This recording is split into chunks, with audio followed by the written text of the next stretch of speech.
actually qualified at International House and did what was then called the RSA Preparatory Certificate, and now perhaps quite sensibly rebranded as the CELTA. It's less of a mouthful. And a few years ago, I found the notes that the tutor had made on my final observed lesson. And it ended with, it wasn't exactly a glowing referral. It said something like, I wish you well in whatever you choose to do. I felt there might be a sort of unspoken parenthesis, which might not be teaching English as a foreign language.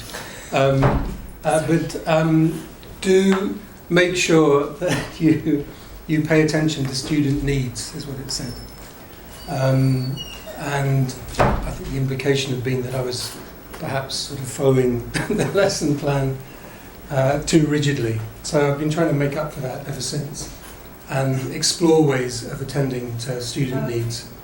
And I suppose what this talk is about is not trying to sell the idea of dogma, ELT, or teaching unplugged to you.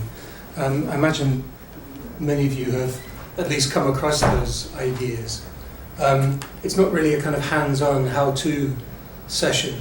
It's more about the kind of most recent part of this journey I've been on to try and redress the issue that my tutor at IH identified all those years ago, needing to attend to student needs. Because after teaching for many years, and then eventually writing with Scott Thornbury the book Teaching Unplugged, since then, over the last 5 years or so, I've been teacher training.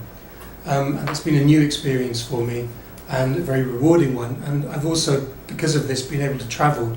And that's a theme that I'm going to kind of bring up during this talk. And I'm trying to put together various strands of experience, put together feedback that I've been given in different countries, and ask this question, spontaneity, what are they afraid of? When I think of spontaneity, I think at its simplest of being able to respond to something that happens unexpectedly, a bit like my seeing Celia here, although I know that she's a friend of Richard's on Facebook, and so I wasn't entirely shocked beyond words, otherwise I might have been. But you know, as teachers, it's very easy, especially if we're starting out, but also if we get kind of stuck in a routine of teaching to a lesson plan, as we're taught in our first teaching experience, and very often also reinforced by in-service training.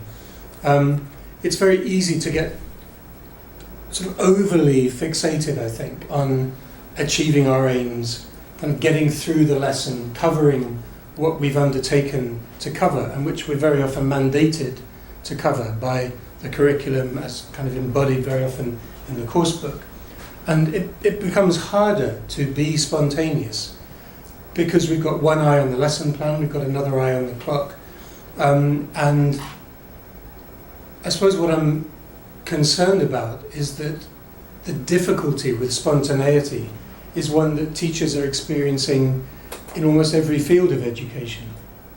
It's not just ELT, it's really a feature of education, I would say globally, that an overemphasis on delivering on the aims, on getting through the course book or the syllabus, and on achieving what you've been mandated to achieve or what you've set out to achieve, and on providing proof points, very often in the form of standardized tests that you've managed to do that. And this is gradually squeezing the space that we have as teachers to do, in a sense, what many of us joined teaching to do, which was to be with people and to respond to people. And I hope you don't mind me mentioning it, Celia, but I remember our first conversations where you'd come out of a different profession and you were looking forward to being in a profession which was all about being with people. And it's a sort of terrible irony that that aspect of our working lives is so pressured by all these outside forces. So I think it might be worth inviting you in little groups. I know it's the last thing sometimes we want to hear in sessions like this. They're going into pairs. But kind of find a grouping of 3 or 4 people that feels comfortable to you, and discuss that question. Spontaneity, what are they afraid of? Why is it becoming something which we perhaps have to, you may not agree with me, but if my thesis is right, something that we have to protect, something that we have to stand up for as teachers. So that's my question. What are they afraid of? Who are they? I don't know.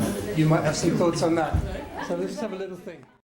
Let's just shout out, if I can make any sort of connections or we can on the board, I will. I'll just make some notes. Who wants to just shout out?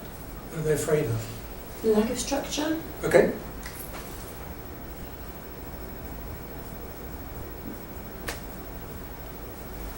Great. Tests and exams.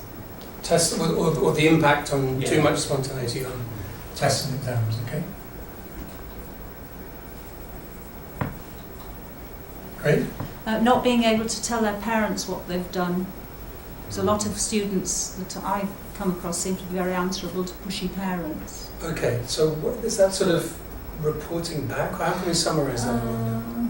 Awareness of what they've learned, or Yeah. the students' awareness of what they've learned. It's kind of, is it take home? Is that I think that kind of fits if we're talking about parents, doesn't it? It's like being able to say, this is what we did at school today.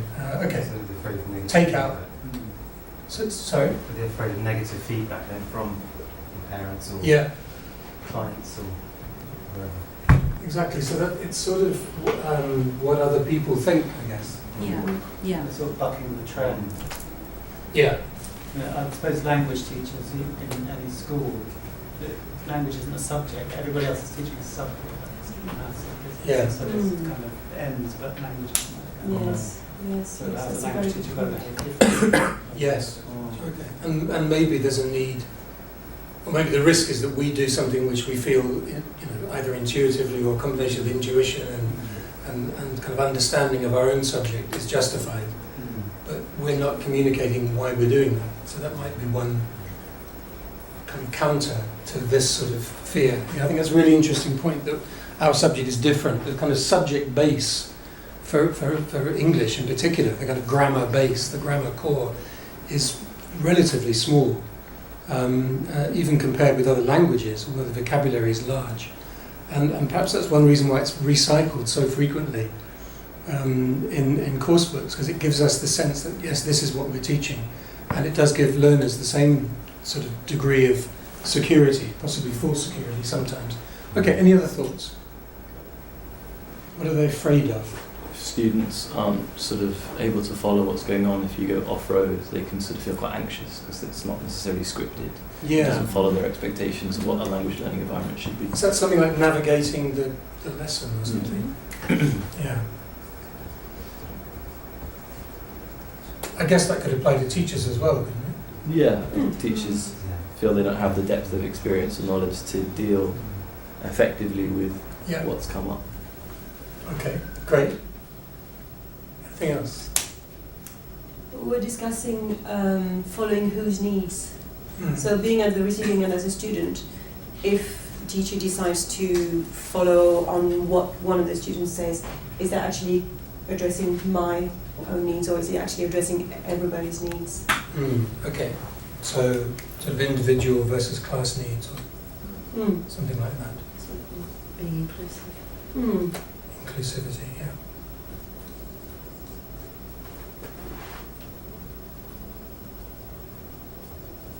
Great. I've got room for one more point in blue, and I've got 3 of each.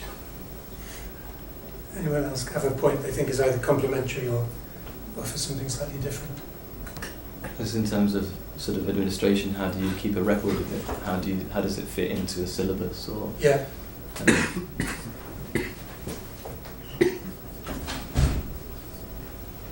sort of fitting in with a system almost. Yeah. Whatever that might be. So recording. Okay, that's great.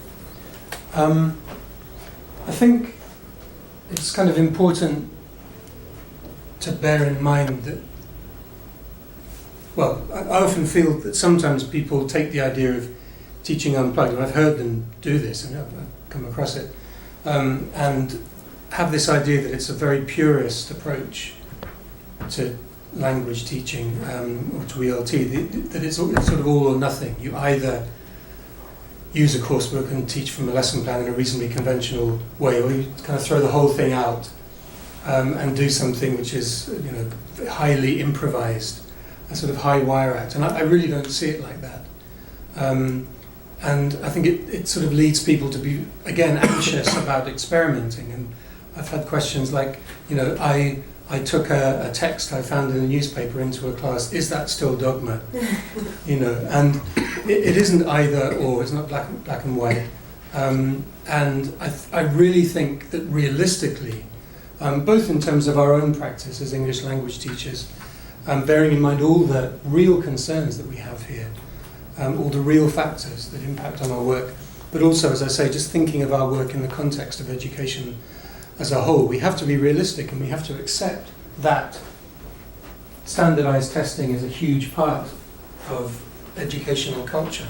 I think we should resist it in some respects, not in principle, but in terms of volume, in terms of where it's applied.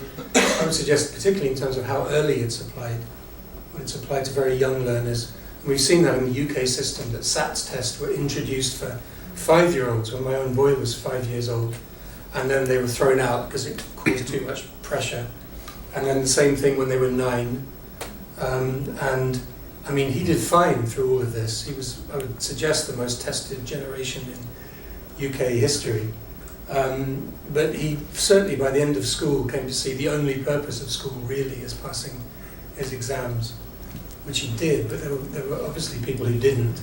And it's a very, very narrow view of education for us to inculcate in our young people. So yeah, standardized testing or assessment generally is a feature of our work, and in many ways a valid one. There are always going to be the opinions of other people to take into account. Even if we can achieve a kind of consensus within a school, which can be hard, so between teachers and learners, and then teachers and teacher managers and the broader management or the ethos of a chain of language schools, for example. There are going to be parents who aren't part of the educational structure who will have their own expectations, and they might be pushy. They might. I think what worries me is that the way the ethos is becoming focused on standardization, on teaching to the test, is that is something that parents take up and they kind of run with it, and they see it as the right way to teach. And so if we move away from it, then we can expect to be questioned. And I think we need to be able to defend ourselves and to defend our position. Just as I think it's right that we are able to say we're English language teachers or we're language teachers, and this is a different proposition to teaching a subject with a set or a definable body of knowledge. And then there are issues like individual and class needs and inclusivity. I think one could apply the same, many of the questions that arise actually in discussion around teaching unplugged or dogma can be applied to other methodologies. I think it's possible for a course book to address the needs of some people in the room and not others. We've all encountered that, and it's something that we need to learn to navigate. And there are decisions that we make as we go along about what to emphasize, maybe what to leave out. And this idea of recording is really important. I think if we're going to step away from the course book, whether it's in a way that involves us bringing stuff into class that's from real sources, as teachers have always done, or whether it's just trying to find that space in class to go further with a piece of conversation, to find that 5 or 10 minutes that allow a discussion to go on for longer, or to move into different areas, or to develop the language more, then we need to record what comes up. And the more we step away from the course book, the more important that becomes. And so what I used to call it when I was working through these ideas in the classroom was post-planning, the idea that you don't set everything down in the lesson plan ahead of the class, that you maybe minimize the pre-planning and then maximize the post-planning. You record more and you then share that and bring it into the next class and examine that and look at ways of developing that. So I think all of that is important. Again, one of the myths around teaching unplugged is that it's just a get-out clause for lazy teachers, and it really isn't. And you do really have to be on top of what's happening, both to teach that way effectively and to make sure that you're capturing what happens afterwards. Yeah, so to be rigorous in terms of finding a way to capture what's coming up, and you can only do that by practicing. Like any other form of teaching or practice, and this includes your students' experience. It's never going to work perfectly first time, and it's no good trying this and then thinking, oh, no, it didn't work. It's about thinking, well, what worked, what didn't work, how can I do it better next time? And it's an iterative process. And as I say, you can build continuity between classes very readily. If you start to capture stuff during the class by making notes, or an interactive whiteboard is a brilliant way to do that because it'll do it for you. You can even play it back in real time if you want to review how the notes came up during the class. And I think if you can use technology in a bottom-up way, seems to be operating in a very top-down way right now, then you can achieve great results. It can be very compatible with this sort of teaching. And you can also have kind of two threads going on in a classroom. You can have the unplugged thread or the spontaneous thread where you're picking up on little moments in the classroom, developing language with the learners, and then feeding back to them, and then maybe developing that through other activities, through quite conventional vocabulary or grammar practice, but kind of working on that language at the point of need. And that can be part of your class while you're still attending to other areas in the course book or the exam syllabus. I'm sorry, that was a very unnecessarily long paraphrase of your idea. Okay, another idea then. What can we do about this? So I would paraphrase that as being rigorous. We were talking in this group about negotiating how much spontaneity there is with the student, and Emma had a nice idea about having cards, like if something comes up in a lesson where some other unrelated topic to what you were doing before, being able to have like a card system where the students could choose whether they wanted to continue running with that other topic or stick to what you were actually doing in the first place. Okay, so you're putting it to the vote in a way. Yeah. Polling them, kind of. Yeah? I like that. I think it's a nice idea, because that would be a nice way of establishing that you're not just kind of pushing them in a different direction. So there's like a sort of double push going on. Here's the course book, and now here's my spontaneity. But it would also sort of develop a culture in which there's a dialogue about it, and maybe develop a sense in the students of an awareness of where there are possibilities. I mean, I really think that the more you engage with the learners in terms of their own interests, in terms of the language they're providing to express their own interests and concerns, the more compelling it is. I mean, you get relevance and motivation in that moment. So, I do think that by sort of shaping that moment for them and saying, well, look, this is what's going on. Do you remember what happened last time? We got all that language. Do you want to try that again now? I think that's a nice idea. Okay, anything else? Allowing spontaneity in teacher training. Even encouraging it. Yeah. Do you want to say, I mean, is that something you've found easy or hard to do? Or? Well, again, as a teacher trainer, you are supposed to follow a certain format. So you're not, even as a teacher trainer, really allowed to allow much spontaneity. Some, obviously, but not that much.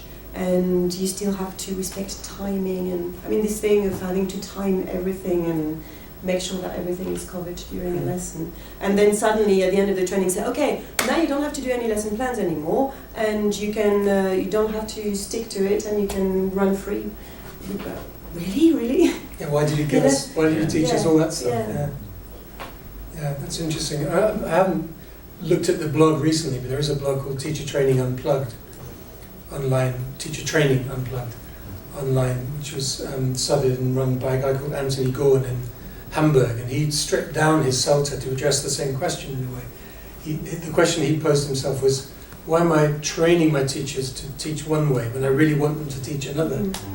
And so how can I encourage positively a more spontaneous approach to teaching in the course, so that they come out as teachers, I guess, with a wider skill set. I think your right, I thought, was related to this last year about allowing time to trainees to, or just to not have a not preconceived just a plan. outcome all the time, but only if they really, really wanted to do that. Do you want to Well, the idea was that just when it was, when they expressed sort of what shall I do with this, but only when they expressed that question, I said, well, why don't we wait and see? And if they were willing to go with it, we would then reflect on what happened. So it actually mirrors what you're saying about reflecting on what happens in the classroom. Is when you did that, how did you feel? And trainees were saying really quite interesting things. That was my best lesson. It showed me that I could really do this and things like that. So reflecting on success again. Yeah. But they have to be willing, because some people want to pre-plan. Sure. Because of fear, I guess. But to let it be allowable. But if once you do allow it, you've got to reflect on it. Yeah. Because otherwise it just gets lost with everything else. Yeah. That was an interesting point on timing as well. I remember when I hated myself here, but anyway, just the timing was what I felt constricted by. You're going to do this for 3 minutes, and that calendar was really ridiculous. And I thought, and you were saying, okay, allow more time for the students saying something, and then reacting to it. Yeah. I know, it's finished. Exactly. Just when it's getting started. You can't talk. Just when it's getting started, it's finished. Yeah. Didn't work so well on this course this week. Yeah. It's the beginning. So. No, sometimes it just doesn't work. Yeah. And I think that's what you said about teacher training is also true of teaching. We need to read the mood, and encouraging our students to think about what it might mean to go off piste, so to speak, is one way of changing the culture. And it's about reading the mood, and it's about what's kind of fit for purpose. And if you're approaching an exam and you don't feel the students have really mastered the task types, then that's what you have to focus on.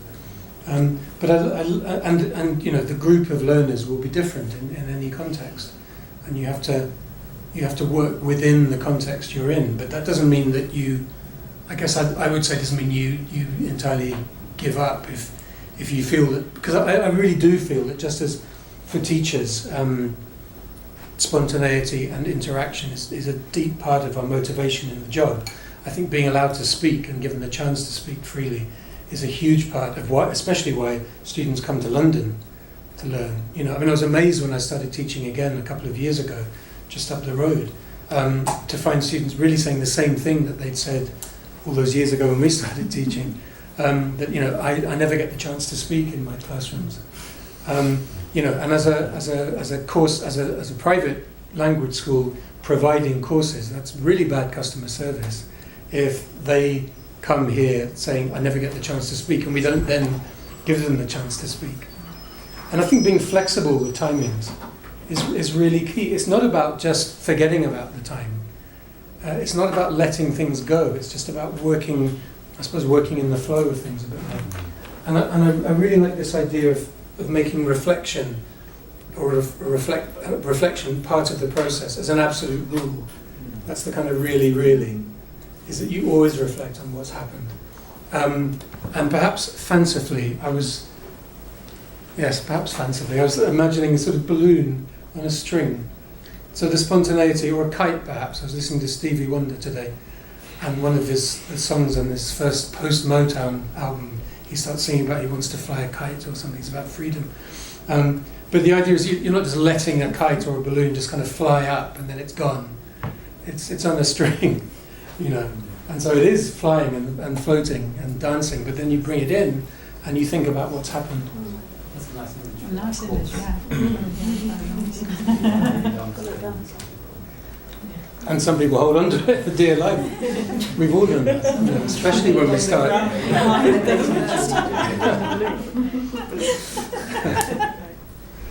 Okay. Any other thoughts here? I'm having to keep a little eye on the time as well. I think the group behind us and us were saying the same kind of thing about we were talking about like the students and what their expectations and where they want to go are, and we were saying that there needs to be more shared dialogue with your learners and transparency. Like, we're going to do some of this because I believe it does this, and asking them what they think and just talking more and openly. So having time in the classroom to talk about why you're doing it. Yeah. Yeah. I think, just in getting students or trainees to engage sort of critically with the course in terms of this is our way of doing this and there are other ways of doing this. And what, do you want the variety? Do you want one? What's the sort of the difference? What works for you? And just, encouraging that critical thinking across the board. Like so many students come with these expectations and with these things and they're fixed. Like, I want IELTS 6.5 because I'm going to go to this course, so I'm going to do this. And they never even think about the nature of how they're going to get there. And I think it's totally end goal driven. Yeah, and just talking about the fact that your language, the language is not only ever going to just be used for this one thing. You're learning language you've got maybe a main reason, but there are all these other reasons, and the world is a spontaneous world of language. Once you've got your IELTS 6.5, there's a spontaneous world of language for you to join in with. And if you haven't learned how to do that, you'll be stuck. Yeah, they don't engage at all with the fact that they've got to live in that place and make friends and all the sort of the other side of what their life is going to be, not just getting that acceptance letter through the door. Yeah, I think that's really strong, and a kind of a parallel occurs to me, which is again sort of bringing it back to the wider context of what's happening in our schools, which is the evidence. I mean, I can't cite a paper or anything, but it's partly anecdotal, and I've certainly read it. In letters pages and so on, of university professors saying that the kids who've made it through the school system and have ticked all the boxes and have got their equivalent of IELTS 6.5 or whatever it would be, the 4A stars to get onto the course at university, simply haven't been trained to think. I mean, critical thinking is that kind of buzzword. But we can't have a bit of critical thinking on a Tuesday, I don't think we can have a bit of critical thinking on a Friday, a bit of spontaneity on a Friday. I think it has to be kind of embedded in the course, and it has to be, to think about that analogy again, it's sort of something we release or reel in depending on the circumstances. But the idea that I just want this kind of is it an instrumental aim of just getting IELTS for my university? But then, they're going to be at university. They're going to be in an environment where they have to speak and where, as you say, it's a spontaneous world. I mean, that's possibly the best answer to the wider question: why do we need to be spontaneous? Because it's a spontaneous world, and the same would apply, I would say, to why do we need to teach critical thinking in schools? Because things don't always stay fixed; they don't always stay the same, as the events in Greece have indicated in recent days. There's always the chance of change. Okay. Any other thoughts that you'd like to share at this juncture? Just like to come back to what you were saying and how that would link to being Cambridge assessed for a course, for a Celtic course or a Delta course. So you giving the freedom to your trainees to teach in this way. That question on the talk is that you have to then do things like post plans. So it's not what problems occurred in the lesson, what language was taught in the lesson. And Cambridge would be fine with that. Well, that's far. I mean, I think. Because I think my issue often is I'm really happy to do that myself. Yeah. But then if I have someone who comes and assesses me, and because that's not there. For CELTA, I can't remember. I think it's there's a criteria that says analysing relevant aspects of language in the classroom, and you can tick that box if something has occurred. And very often you can watch a lesson that's not pre-planned something, they teach it, students are sitting there all think, you can't tick that box, but this is much more acceptable to the body. But I think it's also, the more you train, the more you kind of let things go. So someone might plan beautifully a language focus and chicken out. Or they'll do the guided discovery and they'll think, oh God, they know that. And so they don't do it. It's the same thing. It actually doesn't change anything. So you just got to be strong enough to argue your point if an assessor says, but this isn't right. I had a chat with Mary-Therese lately about it. She said, just make sure they put it in post-reflection. Or she suggested observation tasks. If people are planning to go off-piste, as it were, their colleagues sit at the back and note down language that was dealt with, and then they hand it to them and they just put that into the... It's great if they're open to it. This is my fear. So that's if they're open to it, that's brilliant. So that's from Marriage Week. That's a nice idea. So maybe it's about find sort of it's evidence. It's evidence, and in the same way that one way to reassure students that the work they're doing off-piste is relevant is simply to highlight the links between what they're doing and what they've already done, or maybe what they're going to do in the course book.